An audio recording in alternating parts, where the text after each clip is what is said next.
అందరికీ నమస్కారం. నేను ఈరోజు 6, 7, 8, 9, 10వ తరగతి చదివేటటువంటి విద్యార్థులకు తెలుగు వ్యాకరణ పరిభాష సందుల గురించి తెలియచేస్తాను.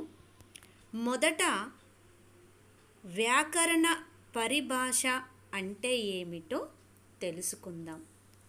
Telugu, Hindi, English, maths, science, social అనే రకరకాల సబ్జెక్ట్స్ ఉన్నాయి కదా పిల్లలు. ప్రతి సబ్జెక్టుకు కూడా ఆయా శాస్త్రానికి సంబంధించిన పదజాలం ఉంటుంది.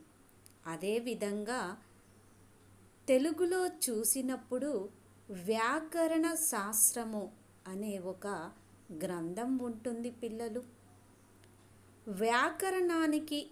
వ్యాకరణ శాస్త్రాన్ని రాసినటువంటి కవులు కొన్ని పదాలను ఏర్పరిచి ఆయా పదాలను రకరకాల సందర్భాలలో ఉపయోగించటం జరిగింది. వాటినే పరిభాష అంటాం. ఆ వ్యాకరణ పరిభాషలో ఏమేమి అంశాలు వస్తాయి, ఏ పదాలు ఎక్కువగా వస్తాయో ప్రధానంగా ఆ పదాల గురించి, ముఖ్యంగా సందులకు సంబంధించిన పదజాలము.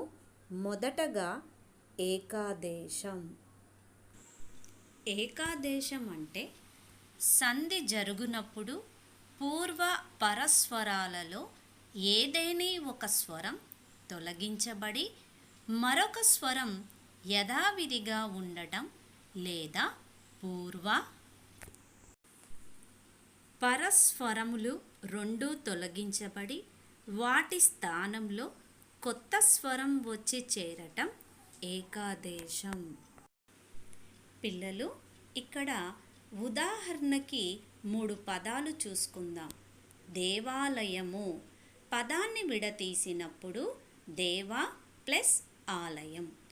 పూర్వపదంలో చివరి అక్షరము ఆ పలుకుతున్నాము, పరపదములో ఆలయం ఆ పలుకుతున్నాము. పూర్వస్వరము పోయి పరస్వరము మిగిలిపోయింది, దేవాలయము. రెండవ పదము కవీంద్రుడు, కవి ఈ ప్లస్ ఇంద్రుడు ఈ పోయి కవీంద్రుడు ఈ అనే అక్షరము రావటం జరిగింది. వెంకటేశ్వరుడు, వెంకట ప్లస్ ఈశ్వరుడు, ఆ ప్లస్ ఈ పోయి ఈ 2 స్వరాలు పోయి ఏ అనే స్వరం రావటం జరిగింది. ఇలా రావటాన్ని ఏకాదేశం అంటారు. ధన్యవాదాలు పిల్లలు.